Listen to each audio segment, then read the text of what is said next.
I'm Yorgos, or George Sarkas. I'm a fifth-year PhD student at UC San Diego. And today I'm going to present Seq2Parse, a neurosymbolic parser repair approach.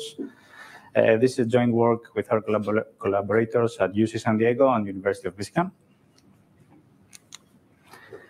Okay, so parse errors are easy to fix. At least that's what I got when I first pitched the idea for this project.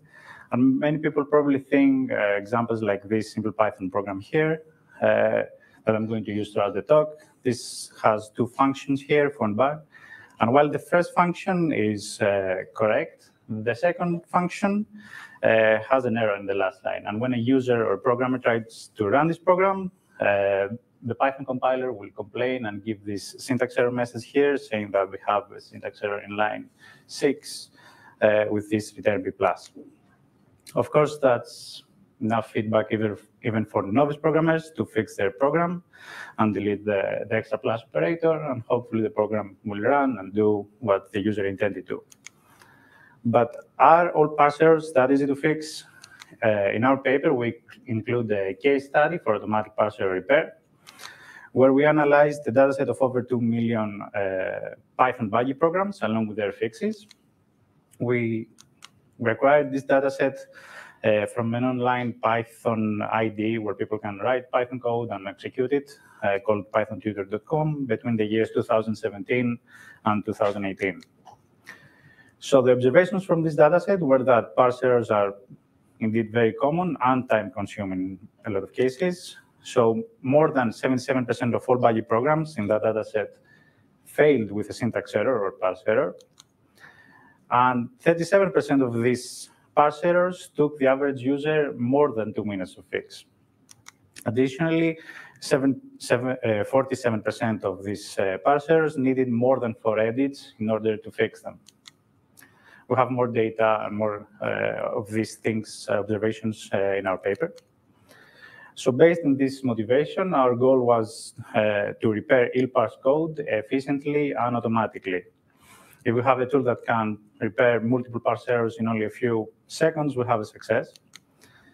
And this has been our goal.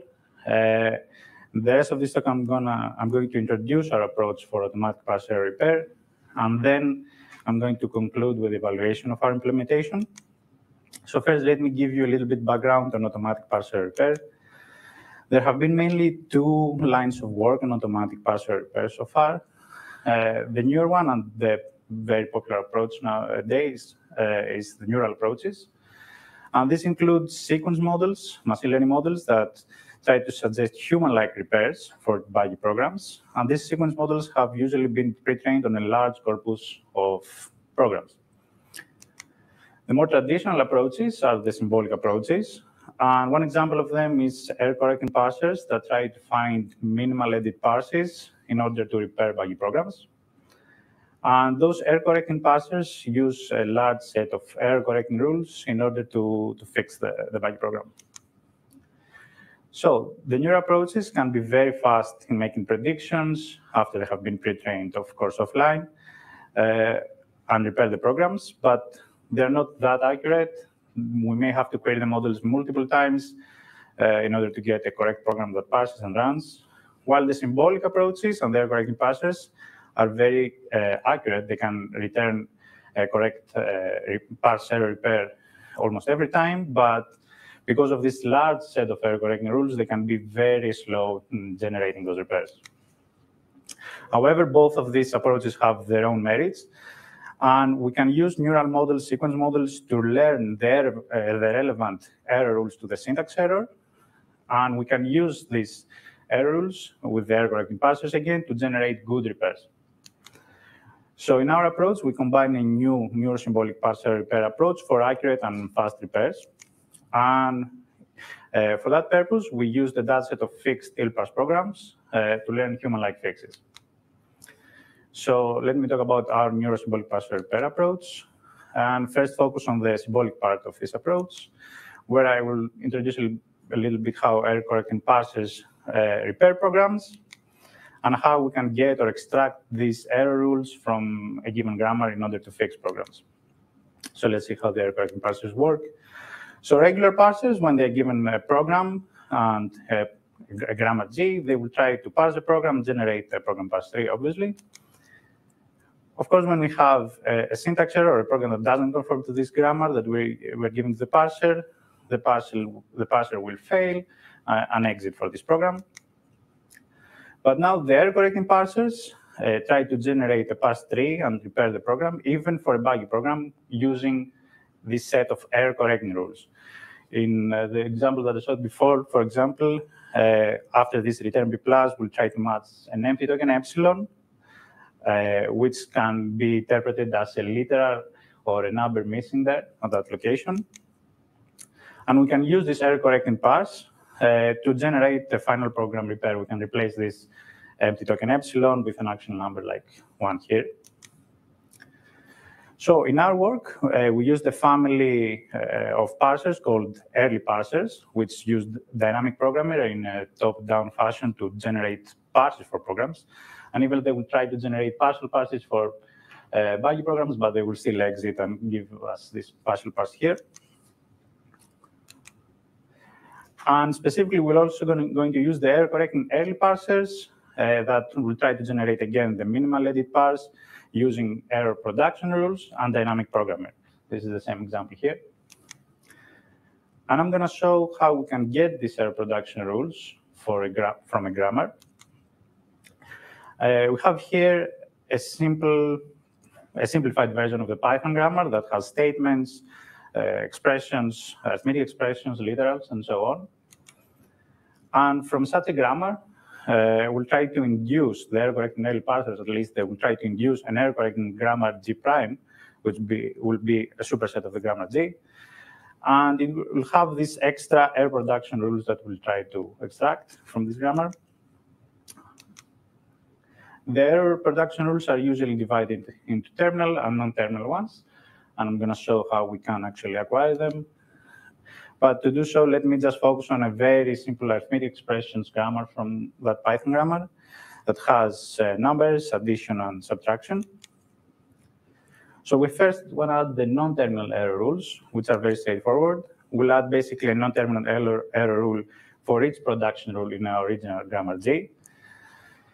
And we'll replace basically any terminal in those rules with the error terminal version. For example, the numbers will become error numbers in the new rules, the plus symbol will become the error plus, and the minus will become the error minus. And that's all for the non-terminal rules. The more important ones are the terminal error rules. And we'll try for each terminal in our original grammar G to add 4 new error rules for each terminal, to introduce basically deletion, replacement, insertion errors, or that we have no actual errors in that location. So this first set of error rules will basically match the correct terminal. So this will signify that we have no errors. When we use the error number to match an actual number, no errors were present at that location. This error rule is the same as the example I saw earlier, that will try to introduce deletion errors basically by matching the empty token epsilon. And now this set of error rules will introduce replacement errors, will match this non-terminal replace, which basically this replace will try to represent every possible terminal in our original grammar G. And basically when we have something enum matches replace, or and replace matches something like a number or a name, we mean that this name has to be deleted and be replaced by a number. Similarly, we have this set of error rules to introduce insertion errors. And basically, this will try to introduce insertion errors before the correct terminal. For example, in num, insert num, we'll try to find an insertion error before a number and delete that in our final repair. And the non-terminal insert will basically match a sequence of tokens that need to be deleted. They are basically insertion errors in our program.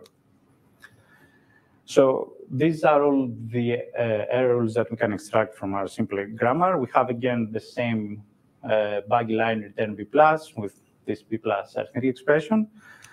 We'll use these error rules with error correcting parser and the same buggy program. And these error rules will match, again, the empty token epsilon. And the error correcting parser will try to fill in the parse tree with this error here, where we have an arithmetic expression followed by an error plus and an error number. The error plus, of course, matches the correct token, the plus operator, so no errors here. But the error number will match the empty token there because nothing is after the plus operator. So this will complete the parse tree. And from that parse tree, we can now generate an actual repair by replacing the error rule with actual values. And that error number will become like a 1 or whatever we want to initialize it with. However, this whole process of the error correcting ill-parsers, it's very slow. There are just too many error rules for real-world programming languages, like the Python grammar. For example, we'll have to generate 455 error rules for the full Python grammar. And the error correcting ill-parsers complexity is cubed on the grammar size, so super slow. So our insight here was to find a small subset of relevant error rules to the specific syntax error that we want to fix. We don't need the full set of error rules, just the ones relevant to the syntax error. So this was the symbolic part, and we'll see how we can train neural models in order to predict and find this small subset of error rules that we need to fix our buggy program. And for that, I'm first going to talk how we can abstract programs into appropriate token sequences to give to these models and why we need to do that.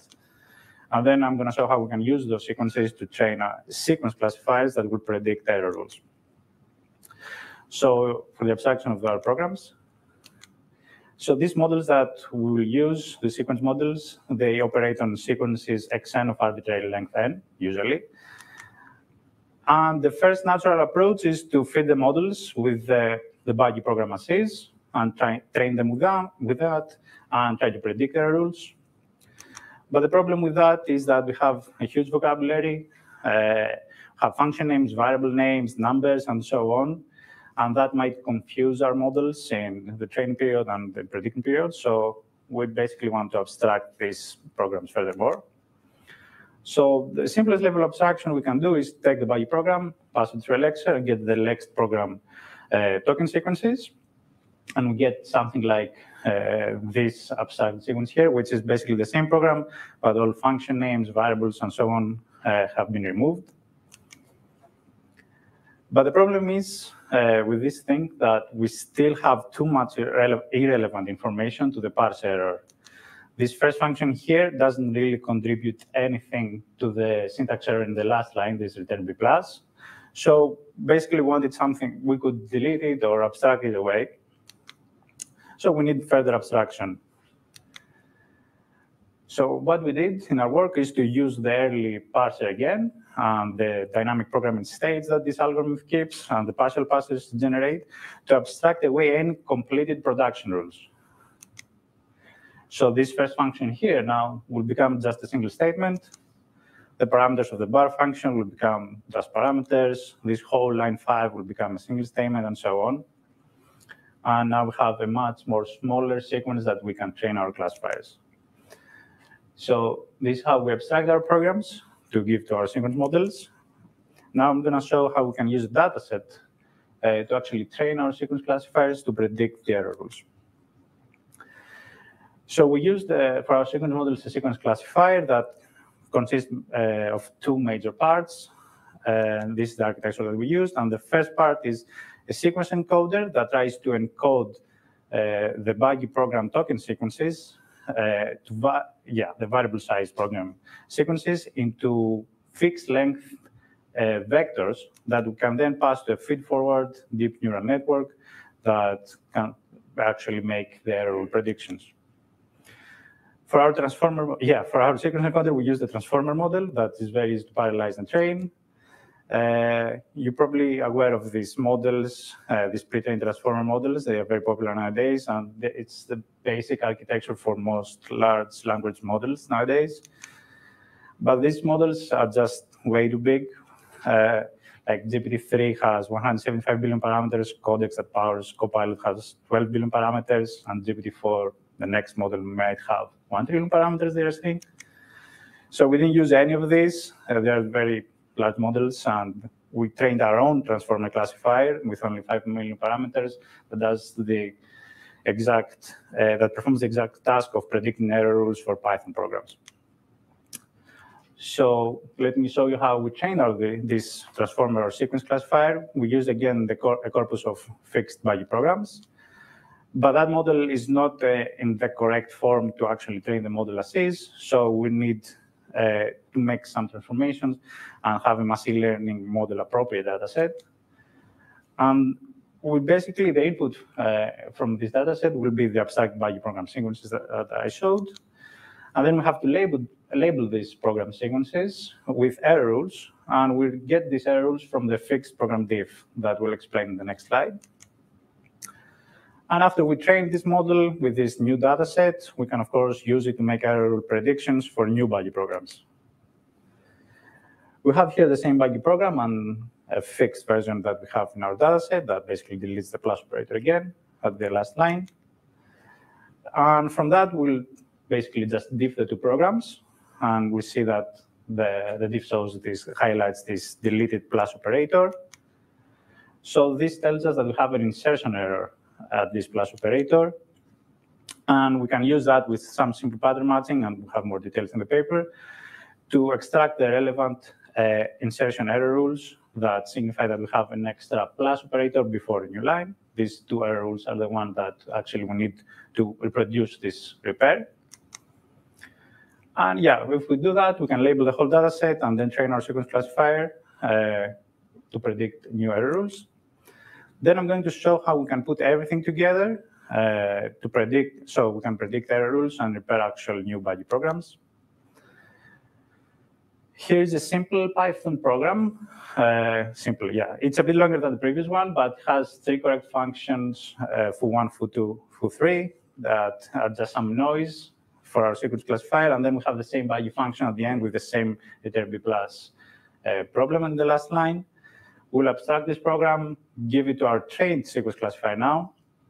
And the trained sequence classifier will give us these top 10 error predictions. We see here that we have these 2 error rules that we need to produce the actual user pair, the historical user pair that we have from our data set. And when we give the buggy program to our error correcting early parser again, with these 10 error rules, the parser will delete successfully the plus operator in less than 2 seconds. While if you used the original algorithm with all the error rules, it would take more than 3 minutes to actually repair this program. And in reality, it wouldn't even give us this repair. It would give us some other arbitrary repair. So this has been our approach on neurosymbolic parser repair. Then I'm going to talk about the evaluation of our implementation.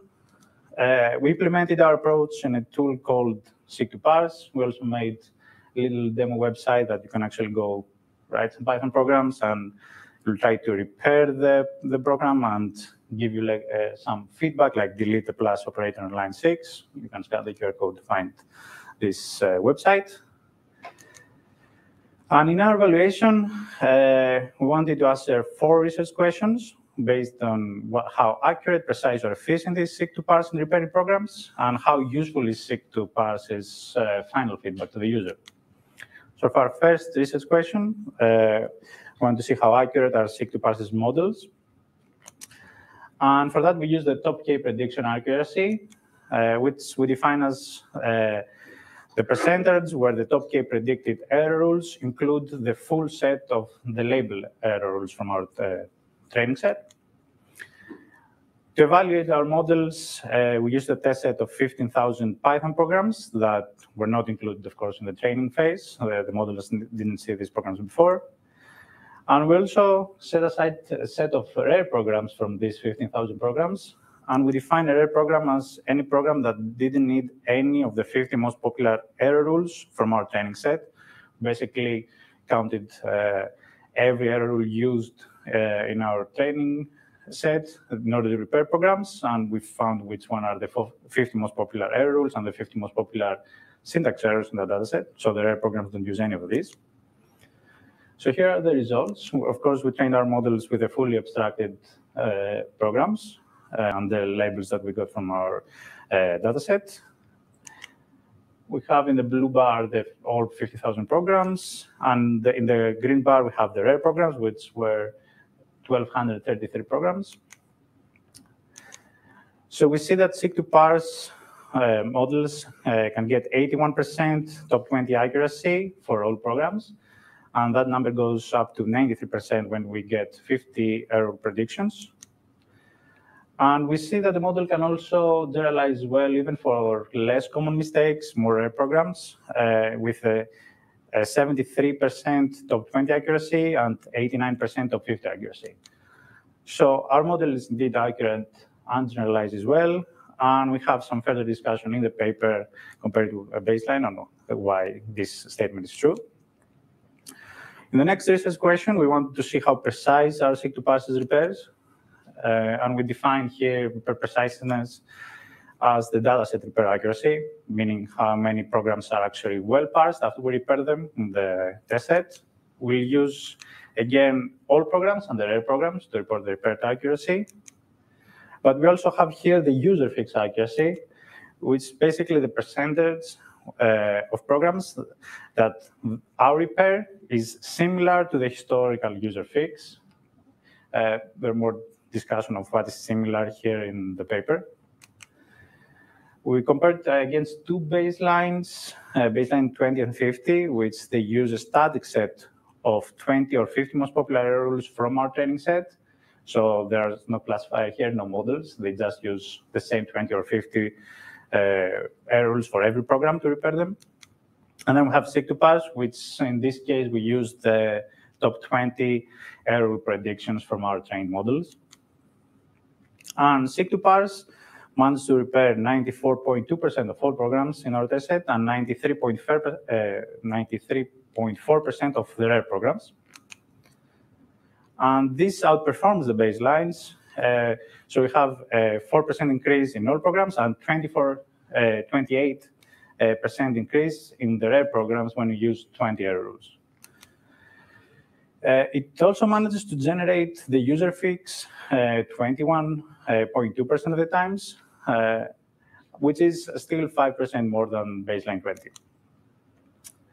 So we also wanted to see how efficient is Seq2Parse in generating these repairs. Yeah, in the green line, we have Seq2Parse, which repairs 83% of the programs in under 20 seconds. And basically, Seq2Parse repairs 22 and 24% more programs in the same amount of time than those two baselines. And we also find out from our data that Seq2Parse can generate repairs in 2.1 seconds, like median repair time.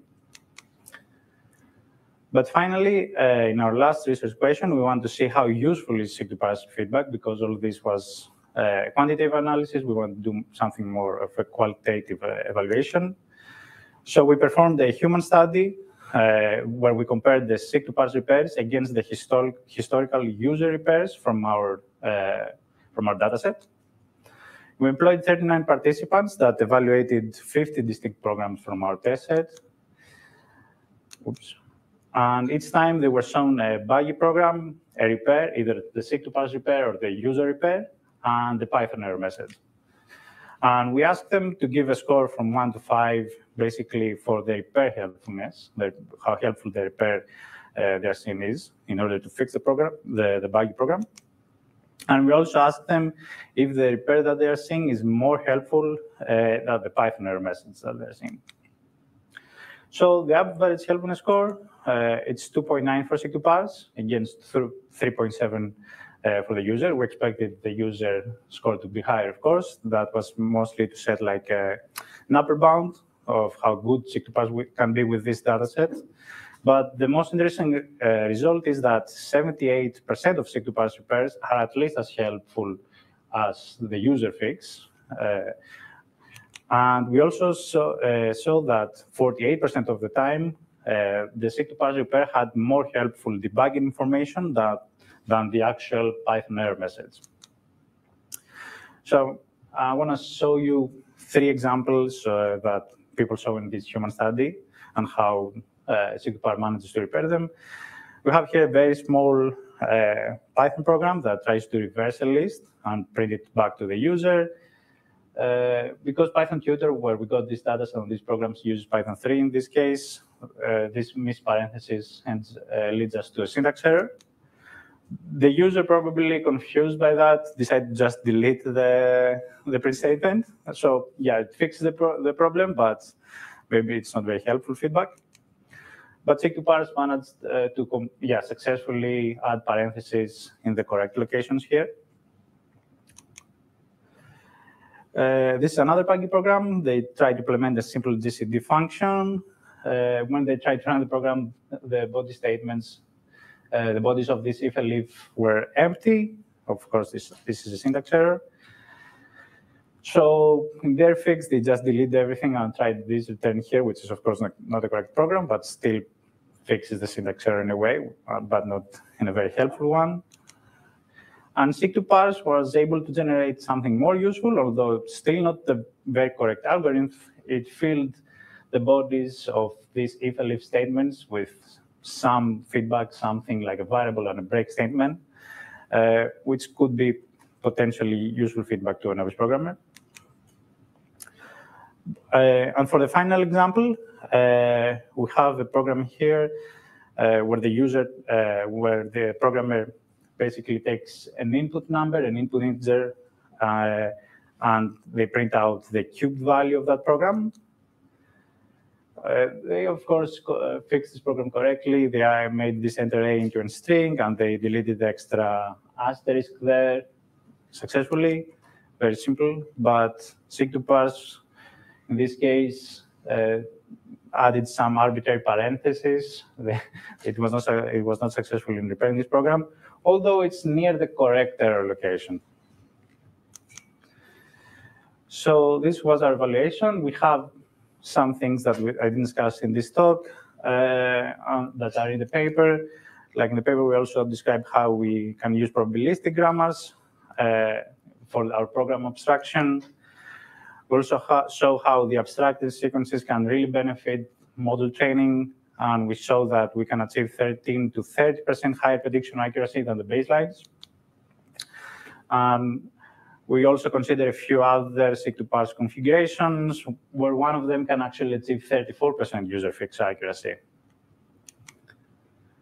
So our goal was to repair ill-parsed code efficiently and automatically. I described our approach for Neurosymbolic parser repair using error-correcting parsers and sequence classifiers. And in our evaluation, we saw that our implementation, Seq2Parse, managed to repair 94% of syntax errors in 2.1 seconds. Thank you very much.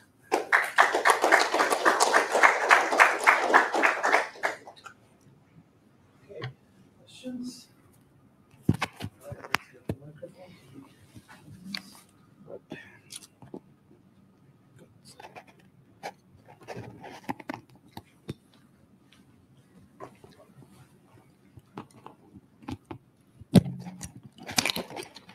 Hi, very interesting work. You said that you trained on a data set with buggy programs and corresponding fixed programs. And of course, that kind of data set is hard to get for like a general language. Do you have any ideas whether it would be possible to train on only correct programs, or to train with only a small set of buggy correct pairs and a larger set of purely correct? Sure, yeah. I mean, for this approach, the diff between the buggy and fixed program is like very integral, because that tells us how users at least fix the programs.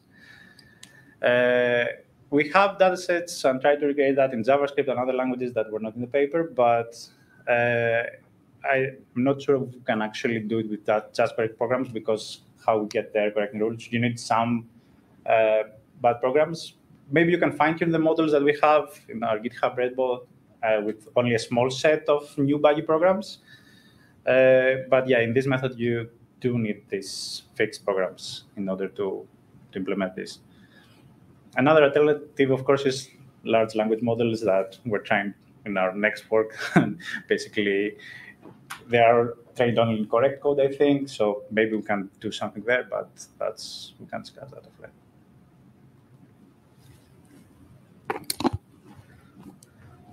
I have two questions. So the first one is also on the data set, because it seems that from your example, some of the user repair programs are not very reasonable. It seems that it's not very experienced programmer, at least from my point of view. So do you have any other studies or data that can or metric that can measure the quality of the data set itself?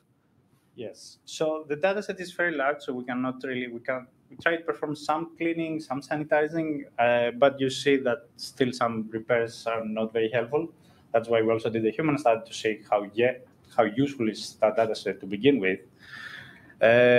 But that's why we also have this is a neurosymbolic approach, because we have the neural part that may be trained on not a very good dataset, but then we have the symbolic part that tries to, in a way, recover from that state, and you see that it still manages to repair programs 94% of the time, even though the dataset may be not that helpful.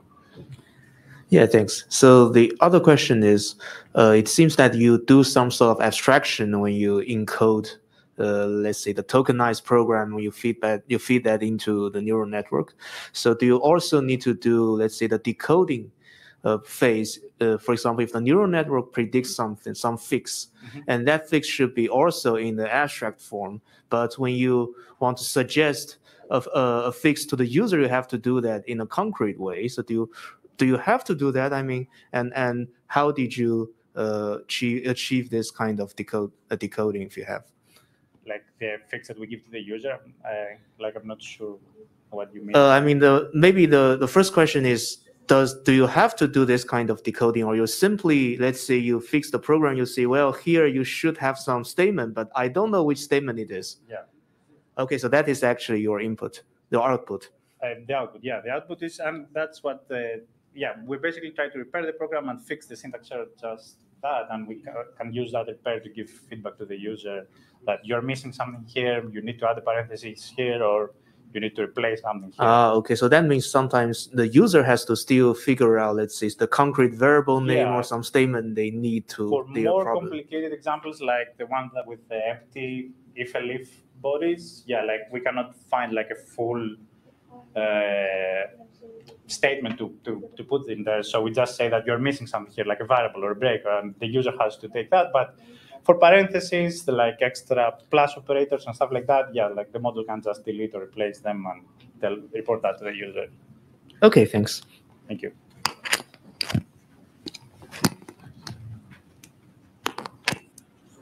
He was first.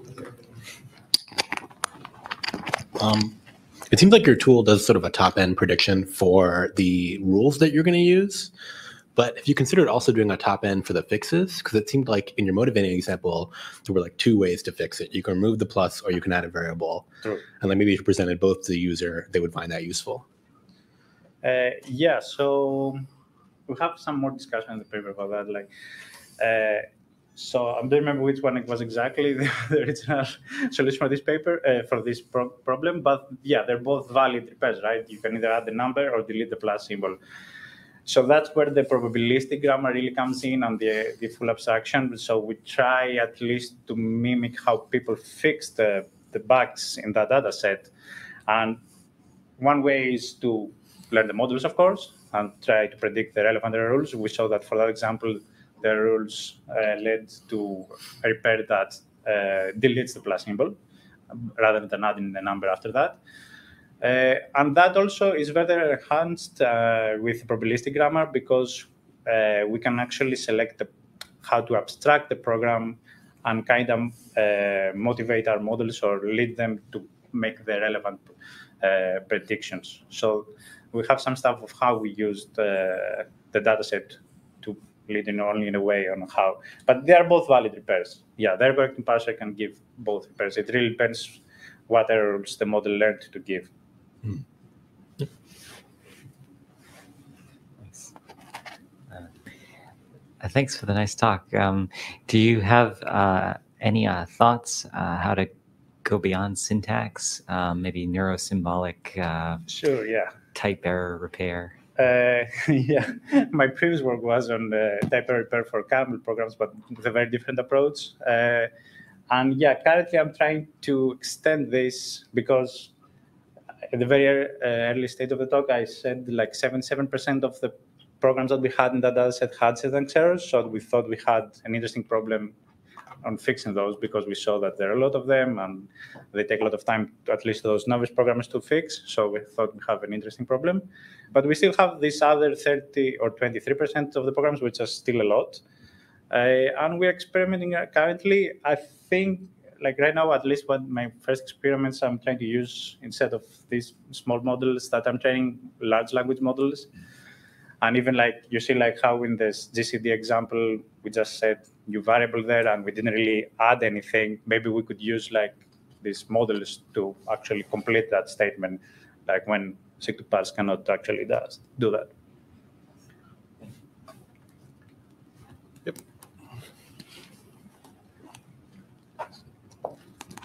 So nice talk. So I had two questions. So in your initial survey of kind of bugs there are, did you find bugs which are coming because of data-dependent parsing errors as well? And do you think that this approach could be extended to data-dependent parsing errors, like where I read something and later on the parser basically uses that value to kind of do the downstream parsing? So can you repeat that? Sorry. So yeah, so I'm asking whether did you find cases of data-dependent parsing errors as well, because Python has data-dependent grammar internally, and if not, then it's okay. But if you do you think that this could be extended to data-dependent parsing? Data-dependent parsing, where you parse something and then use that value as a downstream, just like a length tag. Sure, we haven't really. Okay. So that's why we can maybe discuss it offline. Yeah, sure. But yeah, I'm not so sure right now. Thank you. Okay, so I have a question. So how effective do you think would be a trained model when moving from one version to the next? Let's say, Python 3.10 introduced match, a couple of other syntactical features. For newer versions of Python, for example? Yeah. And the other thing is, where do you get the grammars from originally? True, that's a good question. So the grammar, at least we use the full Python grammar, and it's really in the documentation. So it was an easy thing. Like we just took the full grammar, we didn't remove anything, and yeah, that's why the corrected parser was super slow for the full grammar. But it's not an easy task for other languages. So yeah, there is a thing like transfer learning. If you have enough data, maybe like Python and JavaScript, they're not very similar, but maybe it could predict relevant errors if we fine-tune it with some sort of grammar that we can extract or maybe minor write, but I haven't really experimented with that. And that's maybe where the large language models can really come into play and maybe help repair the programs more efficiently. Yeah. But yeah, this is like kind of future work because we had a JavaScript dataset, but we didn't really test out in time for this paper. Okay, thank you.